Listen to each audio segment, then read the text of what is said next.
Сәлем достар, мен Ләззат. Каналыма қош келдіңіз. Бұл видеомда тақырыпта көрінгендей, қашықтан оқыту барысының сабағымызда қызықты өткізу үшін қолданылатын әртүрлі ойындар туралы айтатын боламын. Мен өзім ағылшын тілі пәні мұғалімімін. Бұл ойындарды ағылшын тілі пәнінен бөлек басқа пән мұғалімдері де өз сабақтарында қолдана алады. Сонымен қатар егер сіз онлайн білім беріп жатқан болсаңыз, және өзіңіздің жеке курстарыңыз болса онлайн, сол онлайн оқыту барысында да сіз осындай ойындарды қолдануыңызға болады. Ойындарды айта бастайын. Құрметті ұстаздар, менің видеомды бастамастан бұрын сіздерге кішкентай өтінішім. Менің каналыма жазылсаңыз және лайк бассаңыз өте қуанышты боламын. Бірінші ойынымыз ол Bring me an object. Бұл ойын маған бір нәрсені алып бер деген сияқты. Бұны сіз егер Zoom сабағын, яғни Zoom-ды пайдаланып сабақ өтетін болсаңыз, бұны қолдануыңызға болады. Ал егер WhatsApp арқылы сабағыңызды өтіп жатқан болсаңыз да қолдануға болады. Бұны қалай ойнаймыз? Айта өтейін. Сіз өзіңіздің оқушыларыңызға бір-екі сөйлем құрастырасыз. Оңай сөйлемдер құрастырасыз. Мысалға, bring me something that is red, round, and we can eat. It smells good, it is fruit. Деген сияқты сөйлем құрастырасыз. Ал егер сіз қазақ тілінен сабақ беретін болсаңыз, сіз бұны қазақша айтуыңызға болады. Бұл жерде айтылады, маған бір нәрсе алып кел, ол думалақ, қызыл, және біз оны жейміз. Ол өте дәмді, және ол жеміс дейді. Балалар өзінің үйінде сондай затты іздейді. Қызыл, думалақ, жеміс және жеуге болатын затты. Сіз бұны fruits тақырыбына қолдануыңызға болады бұл әдісті. Және бұны балалар уақыт бересіз, 1-2-3 минут сияқты. Ол балалар өзінің, егер бар болса, өздерінің кухняларында бар нәрсені әкеледі. Ал сіз оны басқаша сөйлемдерді құрастыруыңызға болады. Мысалы, картоп барлығының үйінде бар, иә? Сонымен қатар пияз, сәбіз деген сияқты жемістер, көкөністерді және жемістерді осы ойынға сіз қолдануыңызға болады.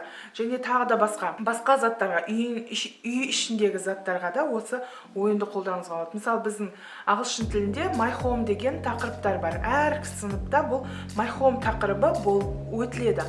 Осы my home тақырыбында сіз балаға осы ойынды ойната аласыз. Бұл баланы әрі сергітеді, әрі сабаққа деген қызығушылығын арттырады.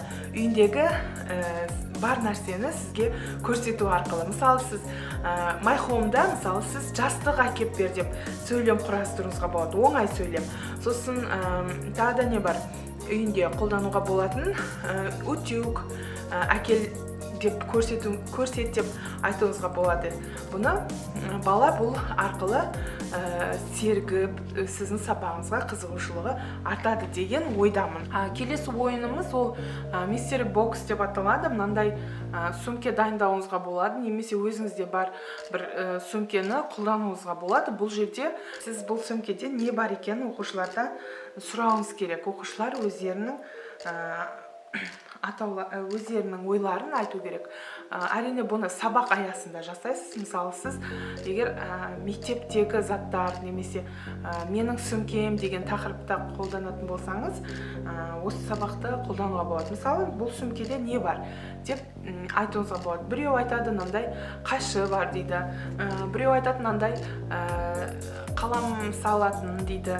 Біреу айтады, микрофон дейді. Сабаққа байланысты мынандай қалам шығаратын, ручка деген сөздерді айтып отырады. Яғни бұны өзіңіздің сол бүгінгі тақырып аясында қолдануға болады. Үшінші ойынымыз story bag.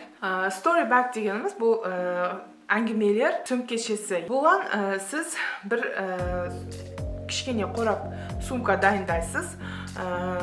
Үйіңіздегі кез келген сумкаларды дайындауға болады. Сол дайындаған сумкаңыздың ішіне әртүрлі заттарды салып қоясыз. Менде мынандай бір ойыншық бар. Бұл ойыншықтың іші бос, мынандай. Бұның ішіне әртүрлі заттар салуға болады. Бұл ойыншықтың іші сумка сияқты, осының ішіне салып қоямын. Осы сиқырлы сумкамды ашамын. Бұлай, сосын осыған не шықса, мысалға, мына жерде не шықты, осы ешкіге байланысты мен сөйлем құрастыра бастаймын. Әңгіме құрастырамын. Яғни, менің баяғыда бір ешкім болған, бұл ешкімді екі лағы болған деген сияқты бір-екі сөйлем құрастырамын. Одан кейін оқушыға айтамын. Енді сен жалғастыр. Сенің орныңа мен осы қорапшадан бір зат аламын дейсіз. Оқушы үшін сіз аласыз. Сөйтіп оқушыдан аламыз, ішінен мынандай қой шықты, мінеке. Енді оқушыға айтасыз, осыған байланысты екі әңгіме құрады, екі сөйлемдік әңгіме құрады дейсіз. Яғни сіздің әңгімеңізді оқушы жалғастыру керек, немесе өзі қалған әңгімесін құрауға болады. Мысалы, менің баяғыда қошқарым болған деген сияқты қылып айтуға болады. Ендігі ойынымыз ол listen and throw деген тыңда және сыз деген ойынымыз. Оны балалар тыңдау дағдыларын дамыту үшін балаларға, оқушыларыңызға қолдана аласыз. Бұны WhatsApp арқылы да, Zoom программасы арқылы да, яғни сабақты қалай өтесіз, барлық платформада қолдануға болатын әдіс деп ойлаймын. Ол үшін сіз не істейсіз? Оқушыға оңай сөйлемдер айтасыз, өзіңіз айтасыз, жақсылап тыңдауларын сұрайсыз. Ал қандай сөйлем айтатын болсаңыз айтайын. It is yellow, it is round, we can see it in the sky, it is hot деген сөйлемді айтасыз. Бала оны жақсылап түсініп, оның не екенін тыңдау керек. Егер сіз қазақ тілі мұғалімі болсаңыз, қазақша сабақ беретін болсаңыз, былай айтуға болады. Ол домалақ, ол аспанда және сары түсте, ол өте ыстық деген сияқты. Бала оны сразу ойлап, бұның күн екенін суретін салып үлгеруі керек. Оқушыларға мысалы 1 минут бересіз, оқушылар тез-тез салып, барлығы бірдей сізге суретті көрсету керек. Немесе WhatsApp арқылы өтетін болсаңыз, суретті жекеге жіберіңдер деп айтуыңызға болады. Бұл оқушылардың сабағыңызға қызығушылығын арттырады деп ойлаймын. Одан кейінгі ойынымыз Memory Game деп аталады. Бұл ойынды сіз Zoom арқылы өтсеңіз өте жақсы. Немесе WhatsApp арқылы да өтуге болады. Оның WhatsApp-тың бір несі бар, суретті жібересіз, жіберген кезде оны барлығынан өшіріп тастауға болады. Memory Game'да не істеу керек? Есте сақтау ойыны бұл. Сурет жібересіз балаларға, бір суретті, ол суретте балалар паркте немесе сабақта отырған болу керек суретте. Сол сурет жібересіз да, артынан өшіріп тастайсыз суретті.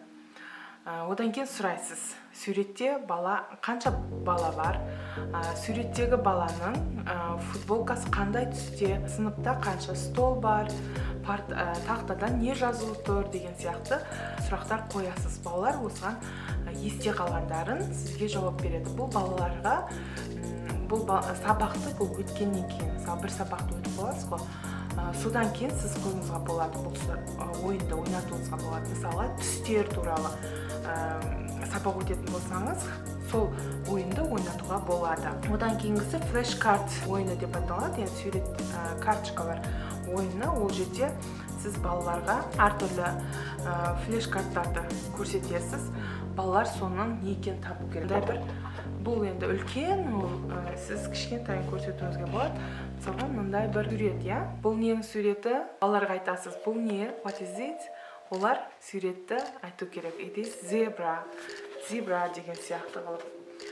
Бұны өзіңіздің мынандай карточкаларыңыз болса қолдануға болады. Одан кейінгі ойынымыз ол қандай сан екенін ойлап тап. Мысалы, сіз бір параққа бір санды жазасыз. Ол 60 болуы мүмкін, 70 болуы мүмкін, 88 болуы мүмкін. Соны көрсетпейсіз балаларға.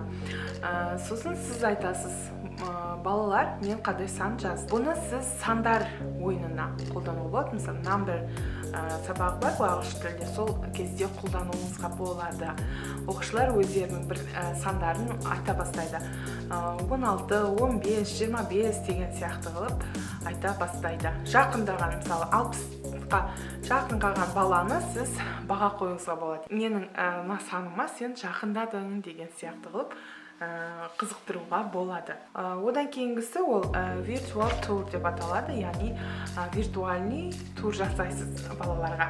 Оны қалай жасайсыз? Мысалы интернетте көп видеолар, музейге, тағы да басқа бір елдерге деген саяхаттарды ұйымдастырып, оны сіз алдын ала айтасыз. Мысалы келесі сабақта біз турға шығамыз, дайын келіңдер деген сияқты қылып, сол ел туралы сіз айта бастайсыз, видеоны көрсету арқылы.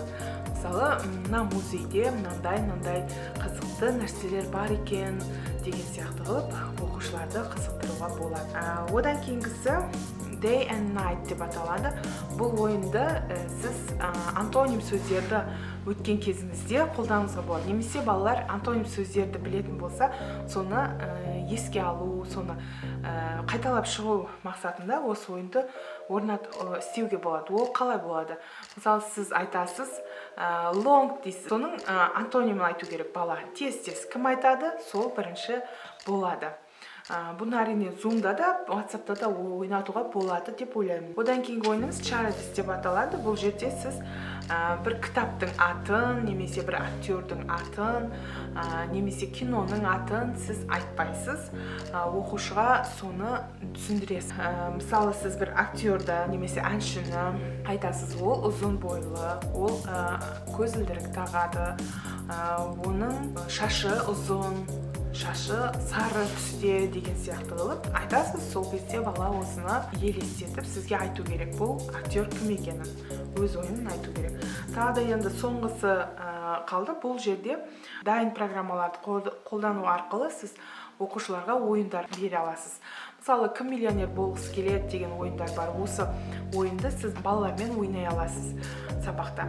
Оны қашықтан сабақта. Және Kahoot деген программа бар, барлығымыз білеміз деп ойлаймын. Kahoot, Wordwall деген сол программаларды сіз оқушыға оңай қылып өзіңіз тапсырманы жасап жібере аласыз. Оқушы оны орындап сіздің сабағыңызды, яғни жаңа сөздерді есте қалу үшін Wordwall деген программа ол өте пайдалы деп ойлаймын. Kahoot та солай. Kahoot та мысалы суреттер қойға болады, жазулар, сандар сияқты нелер қойға болады. Ойындармен қатар мынандай көрнекіліктерді қолдануға болады. Бұл көрнекілікті өзім қолданғанмын, өзім жасағанмын деген home тақырыбында мынандай көрнекіліктер жасап оқушыларды мысалы мына бөлмені, қандай бөлме, мына бөлме, қандай бөлме деген сияқты қылып, немесе мысалы мынау living room'да нелер бар деген сияқты қылып сұрақтар қойып оқушыларға жібере аласыз. Бір ойында айтып өттім, флеш-карт ойынында мысалы осындай әдістерді қолдануға болады. Мысалы мен мына суретті көрсетемін, мына жерде бірінші living room'ды бұлай жақсылап көрсетемін, сосын бұны алып қоямын. Айтамын, living room'да қандай заттар көрдіңдер, немесе living room'дағы диванның түсі қандай деген сияқты сұрақ қоямын. Оқушылар өздерінің білген жауабын, өздерінің ойларын болжап осы ойында айтатын болады. Достар, жалпы осы менің осы ойындарымды сіз өзіңіздің сабағыңызда қолданып, балаларға өзіңіздің сабағыңызды қызықтырып өткізуіңізге болады. Оқушылар сіздердің сабағыңызға қызығып, осы ойындар арқылы өтеді. Мысалға мен өзім осы қашықтан оқытудан алдын өзім оқушыларыма бірінші, екінші сынып, бастауыш сыныптарға осындай ойындар арқылы балаларға қызықтырып өтетін. Себебі арқылы оңай үйренеді. Яғни менің әдісім бойынша солай. Балаға ойындар арқылы үйрететін болсаң, ол қызығып, сіздің сабағыңызға өте асығып, тапсырмаңызды орындап, жаңа қиын сөздердің өздерін мысалы жаттаттыруыңызға болады. Мысалы